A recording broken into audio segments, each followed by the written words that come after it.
Oi, eu sou a Gabi Xavier e hoje tô aqui pra falar do passado de um vilão que foi cortado do anime. Um anime que fala de um serial killer que traz a morte de várias crianças, inclusive, e da luta de um personagem, um jovem, pra tentar impedir essas mortes por causa de uma história com viagem temporal. Eu tô falando de Erased e dessa vez eu quero contar pra você o quanto a história deste vilão foi completamente cortada do anime e faz muita falta porque o seu passado é extremamente pesado, chocante e eu não tô exagerando. Talvez até por isso que o passado tenha sido cortado, mas estou aqui para contar para vocês aquilo que você ainda não sabia. E esse é Gaku Yashiro, o professor do Satoru, do protagonista, aquele que descobrimos que tinha uma sede por matar várias crianças, uma compulsão para preencher algum vazio, mas a explicação disso é muito rasa no anime em si. Não só o anime tem um final diferente, com uma série de cortes e resumo em relação ao material original, provavelmente por uma questão de orçamento, espaço, poucos episódios, 12, mas também porque colocar esse passado completo do Yashiro no anime traria, como eu disse, um peso, uma censura, uma dramaticidade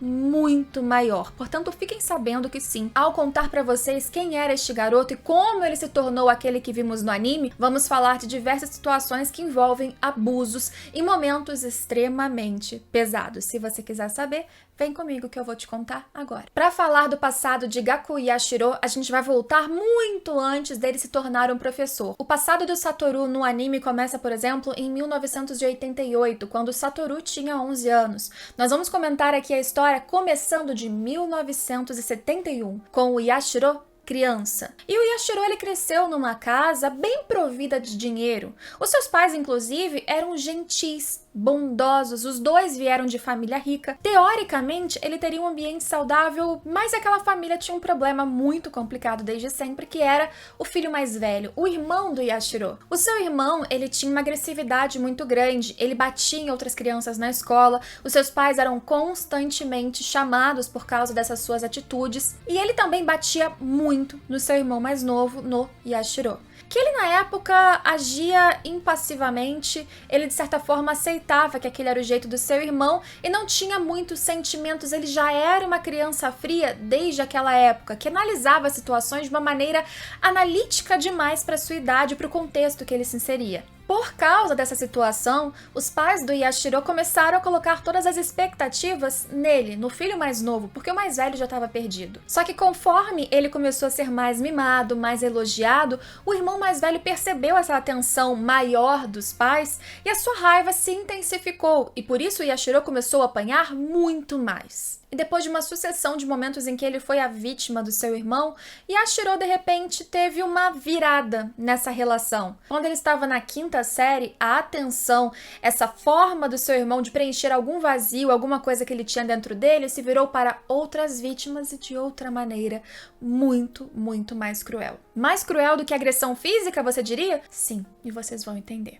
Quando o Gaku estava na quinta série, então, o seu irmão mais velho começou a usá-lo de cúmplice, fazer com que ele atraísse outras garotas para o armazém da família deles. E o Gaku começou a fazer isso porque ele começou a ver algumas vantagens nessa situação. Se ele conseguisse levar as meninas conforme seu irmão pedisse, ele não apanhava. E o contrário, se ele falhasse, como ele falhou na primeira tentativa, aí ele apanhava pra caramba. Com seus sucessos, entretanto, além de uma paz de não apanhar mais, ele também recebia alguns prêmios como um simples suco. Os hábitos do seu irmão, que antes eram bater nele, no irmão mais novo, mudaram para abusos sexuais dessas meninas mais jovens que o próprio Yashiro ia lá e capturava, atraía para o seu irmão fazer as atrocidades que ele fazia. Esses abusos eram uma, duas vezes por mês, tinha uma cronologia mais ou menos mensal, ou seja, eram periódicos e frequentes. Mas já agindo de maneira, como eu disse, analítica e fria, o Yashiro nessa época via grande vantagem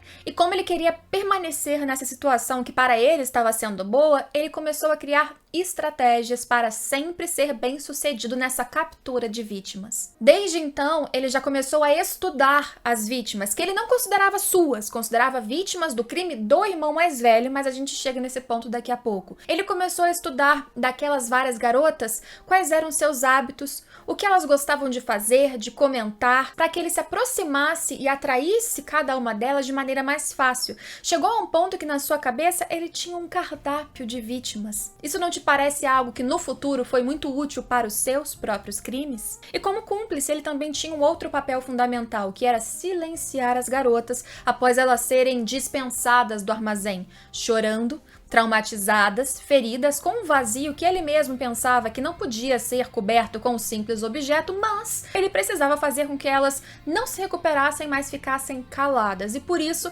era seu papel conseguir alguns objetos, alguns presentes para dar para cada uma delas depois deste abuso acontecer. E isso funcionava para silenciá-la, só que também custava dinheiro. E por isso, várias vezes ele precisou roubar, tirar dinheiro da carteira dos seus pais. E você acha que os pais desconfiavam do filho mais novo, bonzinho e perfeito? Jamais. Eles sempre atribuíam esse tipo de furto ao filho mais velho, que já era problemático. E o Yashiro, ele não se preocupava com a possibilidade do seu irmão, por exemplo, ser preso, porque ele achava que, bem, ele está cometendo o crime, se eventualmente descobrirem, ele que pague pelo crime. Mas é claro, ele sabia e queria que ele não fosse prejudicado de qualquer maneira, e por isso ele executava o seu papel perfeitamente. Só que foi nessa época também que ele leu um conto muito famoso de um autor chamado Ryunosuke Akutagawa, que se chama O Fio da Aranha. E a história conta mais ou menos o seguinte: Kandata era um criminoso, a vida toda só cometeu atos ruins, e depois da sua morte, naturalmente, ele foi para o inferno. Mas ele teve uma única atitude bondosa antes de morrer, que foi salvar a vida de uma aranha. E por causa dessa sua única atitude bondosa, Buda jogou um fio de aranha lá no inferno para que ele tentasse subir em direção ao paraíso. E claro, o criminoso começou a subir naquele fio de aranha, e atrás dele, outros vários mortos tentaram subir também. A atitude do Kandata foi chutar essas pessoas, derrubar um a um, para que eles não conseguissem subir atrás dele ou não atrapalhassem a sua subida. Então, este fio rompeu e ele caiu de volta para o inferno. No final da história, é dito que o Buda se virou, decepcionado, considerando o Kandata um homem impiedoso, e vai embora. Na história, é claro, pra gente fica evidente que a moral de tudo era que foi um teste. Se esse cara ia ter uma redenção, o fio da aranha era uma possibilidade de redenção, e o Kandata falhou. Só que o Yashiro, ele não interpretou dessa forma. Para ele não era tão simples. E se esse fio tivesse arrebentado embaixo do Kandata? E se ele tivesse tomado outra atitude, escolhesse, por exemplo, não chutar os outros abaixo de si? Isso teria mudado o pensamento do Buda a respeito dele de alguma forma? Existia desde o início outra possibilidade? Será que não havia outra maneira dele chegar ao paraíso? Mas foi uma situação diferente que fez com que Gaku Yashiro mudasse a perspectiva dele, não só sobre esse conto do fio da aranha, mas também sobre as suas próprias atitudes dali pra frente. No anime não fica muito claro, mas o que acontece é que ele, como garoto bondoso, não era visto apenas como um modelo dentro de casa. Ele também era, hierarquicamente na sala de aula, muito procurado, muito admirado. Ele era o garoto perfeito. E por isso que no momento em que uma amiga sua não tinha condições de cuidar de alguns filhotes de hamster, foi a ele que ela confiou uma caixinha que ele garantiu que cuidaria muito bem e levou pra casa. Só que, como vimos no anime, ele levou para casa e afogou ou tentou afogar todos aqueles pequenos hamsters dentro de uma garrafa, assim, naturalmente, friamente, como um teste ou simplesmente uma maldade. Quando ele voltou depois, a surpresa e também fascínio dele foi ver que um desses hamsters sobreviveu, ficando acima dos cadáveres dos outros, pegando o ar que lhe era possível, esticando a cabeça, se aproveitando da morte de outras pessoas. E aí ele enxergou o final daquela história do criminoso, do Buda, do Kandata, diferente, porque este fez na cabeça dele exatamente o que o Kandata fez e ele sobreviveu.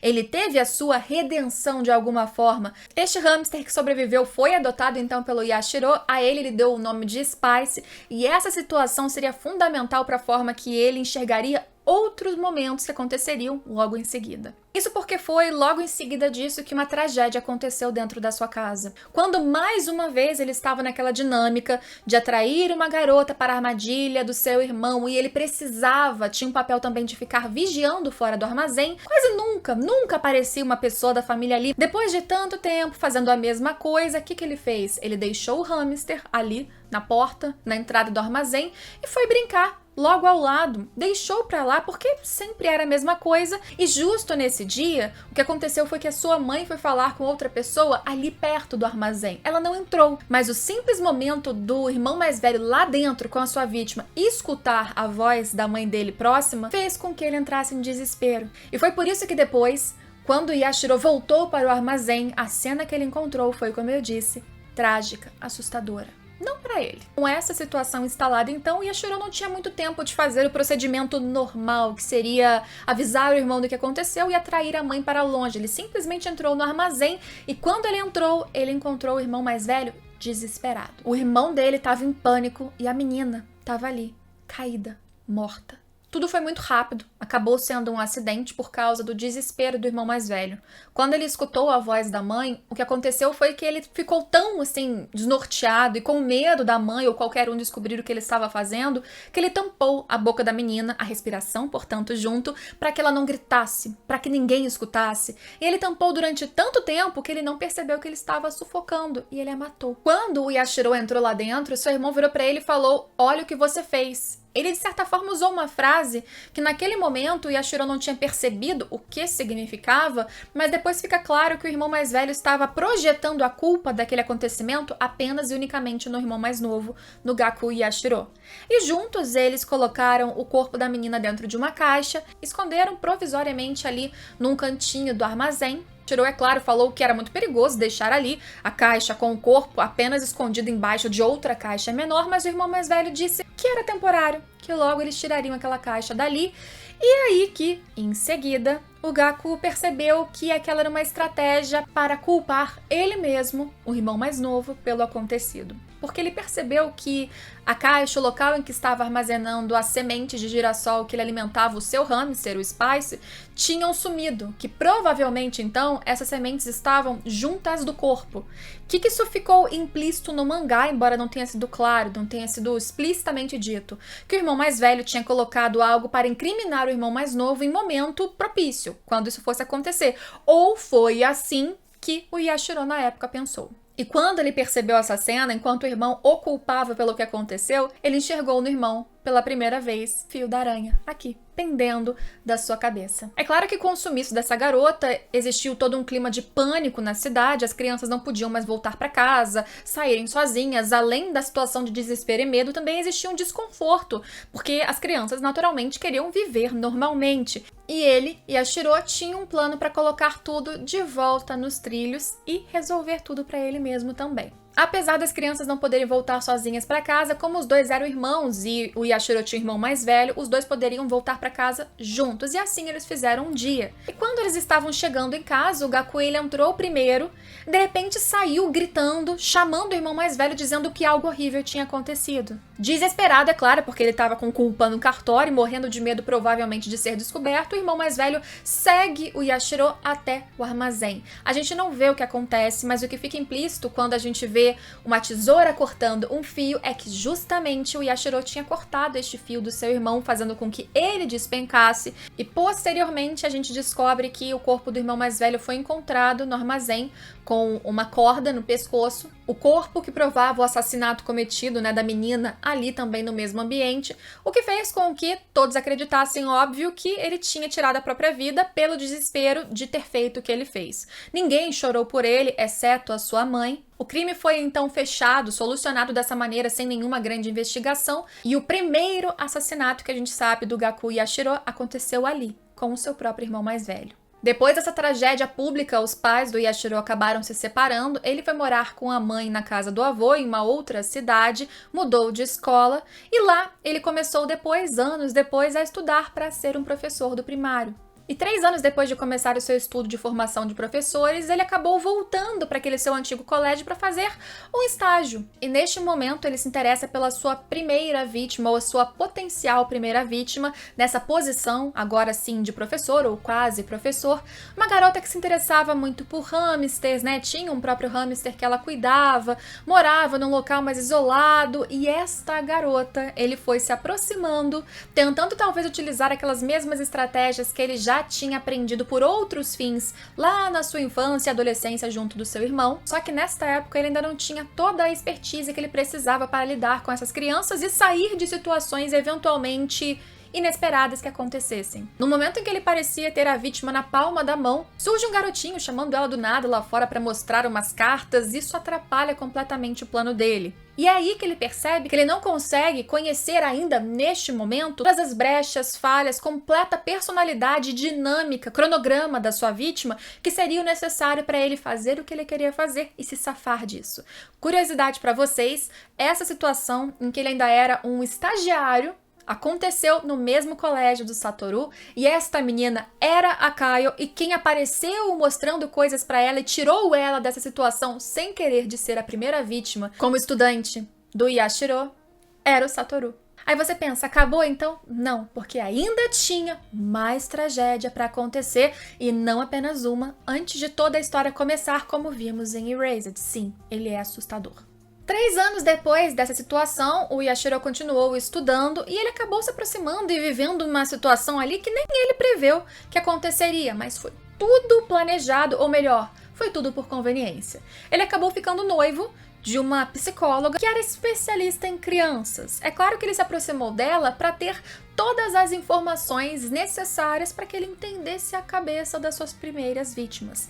Ele perguntava questões familiares, questões que, em tese, pareciam ser apenas de um professor interessado em ajudar a criança junto de problemas de família ou pessoais, mas não.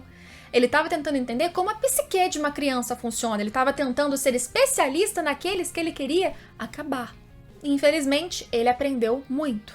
Entretanto, um dia, quando ele estava assistindo TV com a sua então noiva, aparece o caso que foi aparentemente solucionado de um assassinato de uma garota numa cidade vizinha. Num dia tal, já tinha um suspeito que estava sendo preso, investigado, e o Yashiro, assistindo aquilo com a sua noiva do lado, fala: ai, mas que bom que foi preso, né? O que bom que já tem uma pessoa sendo investigada, crime solucionado.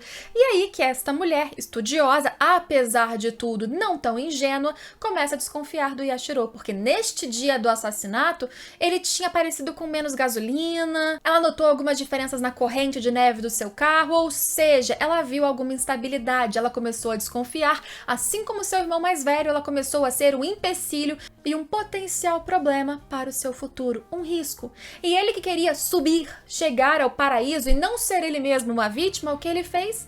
Agiu de novo. Ele causou uma situação em que, novamente, a morte dessa sua noiva acabou parecendo para as autoridades um suicídio, uma neurose qualquer que ela tinha passado, e ele de novo se safou. 1 ano depois, ou mais ou menos isso, ele seria então o professor da turma do Satoru para cometer todos os crimes que ele cometeu, e depois, num outro futuro, num outro momento, acabou sendo impedido, como nós vimos na narrativa de Erased, por causa do Satoru. Mas tem um detalhe nesse final que é muito importante pra gente tentar entender uma mente tão tenebrosa, sombria e confusa como essa do Yashiro. Depois de cometer o assassinato da sua noiva, nós vemos ele se olhando no espelho e vendo este mesmo fio de aranha na sua própria cabeça. Fica explícito muito mais no mangá que ele também se vê o tempo todo como pendurado neste fio de aranha, nessa teia. Só que da forma que ele interpretou a história do Kandata, ele não achou, por exemplo, que o caminho óbvio era fazer algo bom, ser benevolente, e assim ele teria a salvação e iria para o paraíso.